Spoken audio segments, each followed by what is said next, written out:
है कि कल है तीज, जिसको हमारे यहाँ गणगौर तीज कहते हैं। शंकर और परिस्थिति कैसी भी हो, माँ जगतजननी चंद्र घंटा माँ का ये प्रति स्वरूप माता है। वो कौन सा दिन है? कल का गणगौर तीज का दिन, कल का दिन। चैत्र के महीने में जो शुक्ल पक्ष की तीज आती है, वो चैत्री नवरात्रे में जो तीज की तिथि होती है, उस दिन गणगौर पीछे बैठे डला हुआ था, सुंदर जरीदार वस्त्र, सिर पर बोर, बड़ी चूंदड़ी गोरा जी पहनी। भगवान करुणा जरूर करते हैं और दुख जरूर, दुख जरूर काटे, करुणा जरूर करे। पर तुम्हें, आपको और हमको स्मरण करना पड़ेगा, हमको ये ज्ञात करना पड़ेगा कि हमें शंकर जी को पुकारने के लिए विश्वास की जरूरत है। चैत्र के महीने की का दिन, कल का दिन।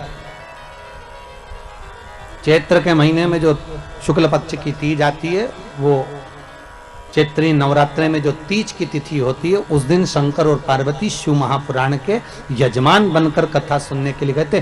16 दिन तक मेहंदियां लगाती हैं, चूड़ियां पहनती हैं, सुंदर चुनड़ी पहनती हैं। माँ इन चूड़ियों को जो मैं दे रही हूँ, ये लाल चूड़ी, ये लाल श्रृंगार, ये लाल वस्त्र, जो लाल चूनर जो मैं प्रदान कर रही हूँ, माँ बस ऐसी कृपा कर दे कि तू इन चूनर को धारण करे और मेरा भी सौभाग्य, मेरा भी सुहाग अमर कर दे। बस इतनी कृपा मेरे ऊपर। एक विश्वास के साथ शिव को, एक भरोसे के साथ शंकर भगवान को भजो।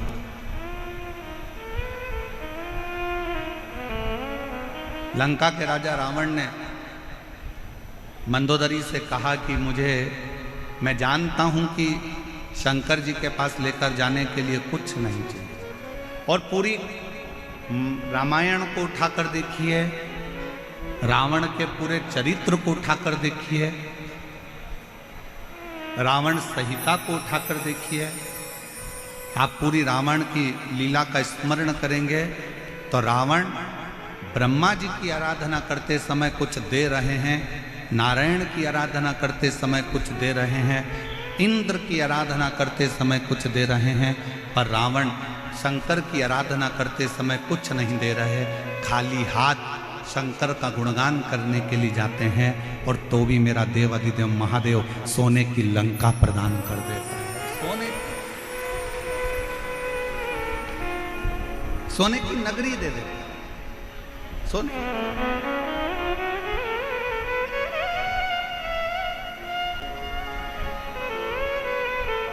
रावण को मालूम है कि एक विश्वास बहुत जरूरी है।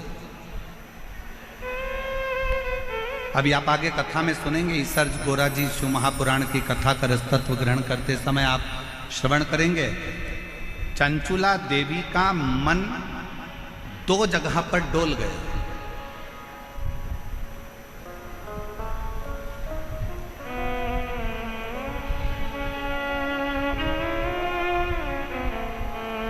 चंचुला देवी की चित्तवृत्ति 2 जगह पर डोल गई।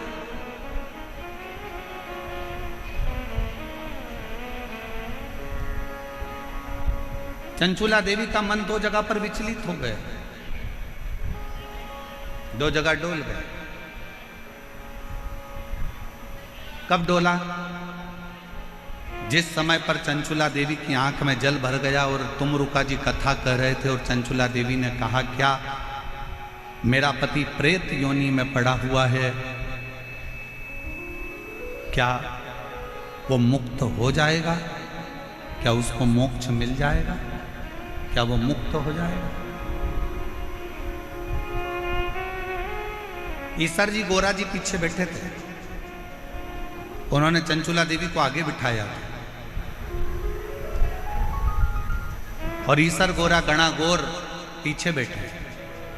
शिव जी सिर पर फेटा बांधे थे, तुर्री लगाए थे, गले में मोती की माला थी, सुंदर हाथ में सोने के कड़े थे, पांव में कड़ला डला हुआ था, सुंदर जरीदार वस्त्र मेरे शंकर भगवान ने पहन रखे थे।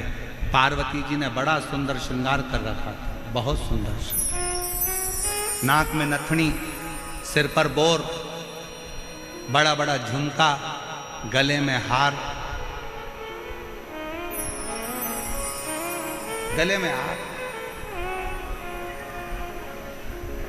सुंदर लहंगा, चोली, चूंदड़ी गौरा जी पहनी हुई थी, सिर में बैन, थोड़ी थोड़ी बेड़ियां लगी हुई थी। एक राखड़ी, अब इधर राखड़ी को क्या बोलते हैं हमें नहीं मालूम, एक राखड़ी बोर से बाल में बंधी हुई थी, एक राखड़ी।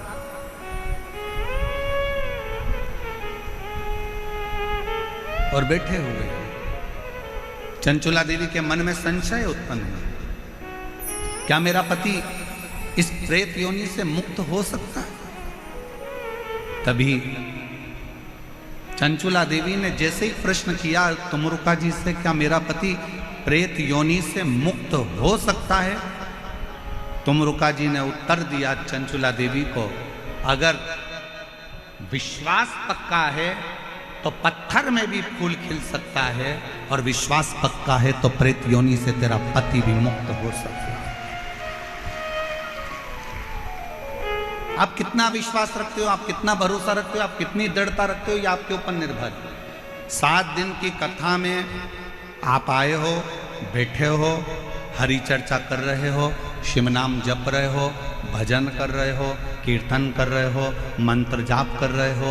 जितनी देर कथा में बैठो, जितनी देर शिव महापुराण के अंदर बैठो, उतनी देर तुम्हारे दिल में कितना शंकर के प्रति विश्वास है ये तुम जानते हो, ये तुम्हारे ऊपर निर्भर है।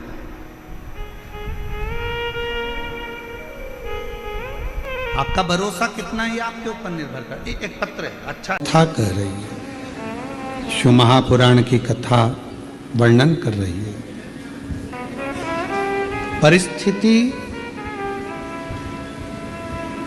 कैसी भी हो, उस परिस्थिति में यदि आपका परिश्रम, आपकी मेहनत, आपका संघर्ष और भगवान शंकर पर करा गया विश्वास है तो उस परिस्थिति से निकला जा सकता है। परिस्थितियों से लड़ने वाला ही एक दिन आगे हो पाता है, अपनी किस्मत को रोने वाला कभी आगे नहीं बढ़ पाता।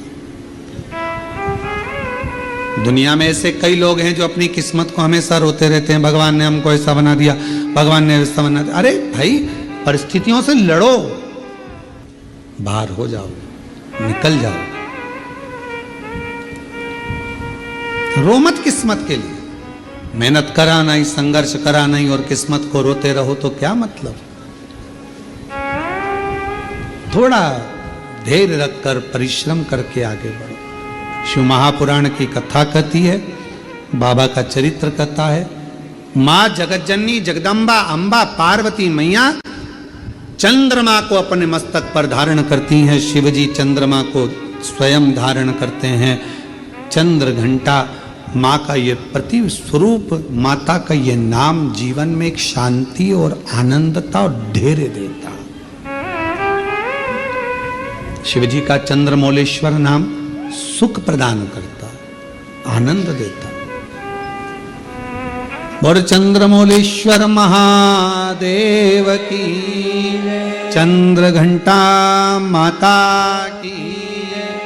ये सुख प्रदान करता है, आनंद प्रदान करता है, वैभव प्रदान करता है। आगे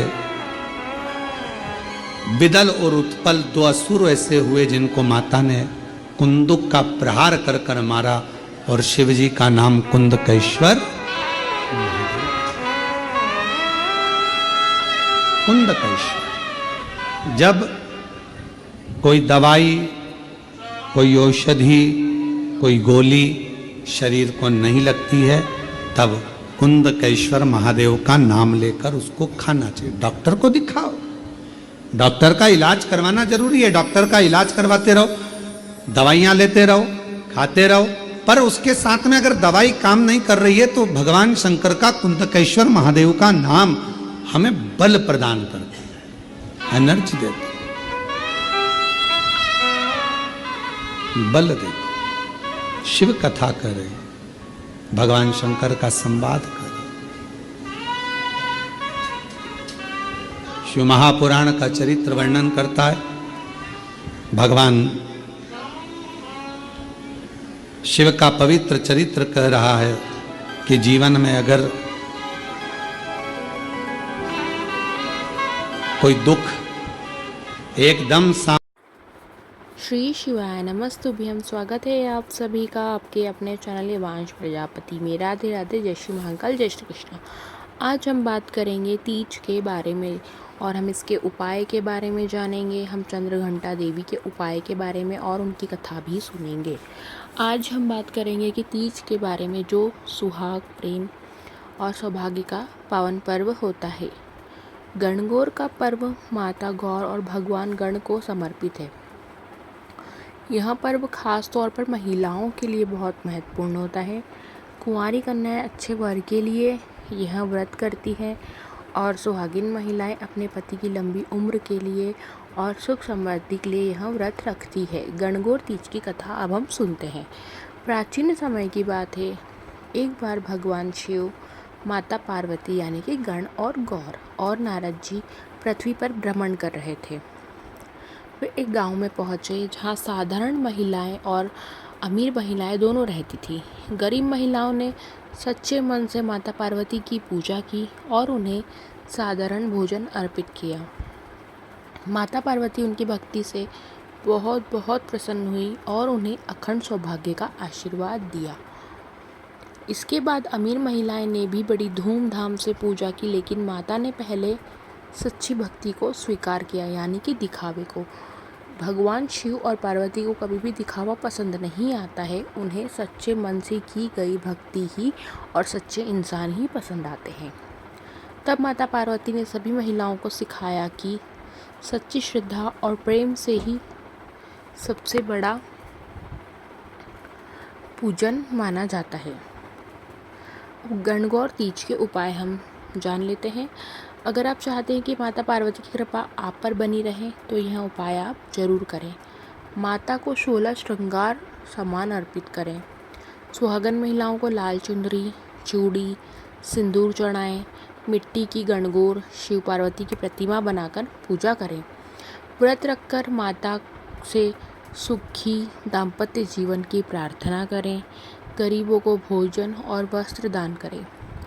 यदि आप सुहागिन की सामग्री नहीं किसी को दे सकते हैं तो आप छोटी छोटी जो सुहागन की पुड़िया मिलती है मार्केट में, आप वहाँ भी माता जी को समर्पित कर सकते हैं। और आपकी सोई अच्छी है तो आप माता जी को अच्छे से पूरा सुहागन का सामान चढ़ाएं। उसके बाद वहाँ किसी और को आप दे दें या खुद भी धारण कर सकते हैं, और किसी को देते हैं तो बहुत ही अच्छा होता है। अब गणगौर तीज की पूजा कैसे की जाती है? उपाय में इसमें यही होता है कि हमें इस दिन अच्छे से सजना धजना चाहिए, मेहंदी लगानी चाहिए, 16 श्रृंगार करने चाहिए। यह राजस्थान और निमाड़ में बहुत बनाई जाती है गणगौर, तो यही उपाय होता है इसका। इसमें दान दक्षिणा अच्छी दी जाती है दूसरों को, और मान्यता है इसमें सुहाग के सामान की। अब गणगौर तीज की पूजन विधि हम जान लेते हैं। सुबह जल्दी उठकर स्नान आदि करें। साफ और सुंदर वस्त्र पहने, लाल या पीले रंग के वस्त्र ही पहने। पूजा स्थान पर गणगौर शिव पार्वती की प्रतिमा स्थापित करें। यदि प्रतिमा नहीं होती है तो आप मिट्टी से बना सकते हैं, जो मिट्टी स्वच्छ होनी चाहिए, और उसमें गंगा जल अवश्य मिलाएं। दीपक और धूप जलाएं। माता को श्रृंगार का सामान अर्पित करें, जैसे काजल हुआ, मेहंदी हुई, सिंदूर हुआ, कंकु हुआ, और उसके बाद अपना सारा सुबह का छोटा सा कांच होता है, चूड़ियाँ होती है, चुंदरी होती है, बहुत सारी वस्तुएं होती है, बिछुआ होते हैं, यह अर्पित करें। कथा सुने और पढ़ें। सुन लें या पढ़ लें, अकेले तो आपको पढ़ना ही पड़ेगी, नहीं तो आप सुन भी सकते हैं। आरती करें और इस मंत्र का जप जरूर करें। ओम गौरी शंकराय नमः, ओम गौरी शंकराय नमः, ओम गौरी शंकराय नमः, ओम गौरी शंकराय नमः, ओम गौरी शंकराय नमः, ओम गौरी शंकराय नमः। आप 108 बार इस मंत्र का जाप कर सकते हैं। पर्व का महत्व क्या होता है? यह पर्व वैवाहिक जीवन में प्रेम बढ़ाता है, पति पत्नी के रिश्ते मजबूत करता है, जीवन में सुख समृद्धि लाता है। अगर आप भी माता पार्वती और शिव भगवान का आशीर्वाद चाहते हैं तो कमेंट में ज़रूर लिखें जय गौरी शंकर, और मेरी वीडियो को ज़रूर लाइक कीजिए। यदि आप चाहते हैं मैं आपको चंद्रघंटा देवी की कथा सुनाऊं तो आप मेरा नेक्स्ट वीडियो ज़रूर देखें, शाम को मैं वहाँ डालूँगी। और इसमें भी चंद्रदीप का उपाय बताया गया है, बीमारी के लिए, बहुत ही दुखी हैं उसके लिए, और आपकी जो भी खराब स्थिति है उसके परिवर्तन के लिए भी आगे पंडित प्रदीप मिश्रा जी ने उपाय बताया है। चंद्रघंटा देवी माता का तीसरा दिन होता है, नवरात्रि का तीसरा दिन होता है, यानी कि तीज। इस दिन आप गणगौर की पूजा और चंद्रघंटा देवी की पूजा करते हैं, और उसके बाद आप उपाय ज़रूर करें। उस दिन माता को लाल फूल अर्पित करें, पाठ करें सप्तशती का। मेरी वीडियो अच्छी लगी तो उसको लाइक करें, चैनल को सब्सक्राइब करें, कमेंट बॉक्स में हर हर महादेव, जय श्री महाकाल या श्री शिवाय नमस्तुभ्यम लिखना ना भूलें। पंडित प्रदीप मिश्रा जी का कहना है कि जब भी हम श्री शिवाय नमस्तुभ्यम पंचाक्षर षडाक्षर मंत्र का स्मरण करते हैं तो हमें 1000 अश्वमेध यज्ञों के फल की प्राप्ति होती है, हमारे पाप कम होते हैं और कष्ट दूर होते हैं। तो आप अवश्य वीडियो को लाइक कीजिए। सब्सक्राइब करने के बाद बगल में घंटी जैसे बेल आइकन बटन को प्रेस करना ना भूलें, ताकि मेरी वीडियोस की तुरंत नोटिफिकेशन आप तक पहुंचती है। धन्यवाद।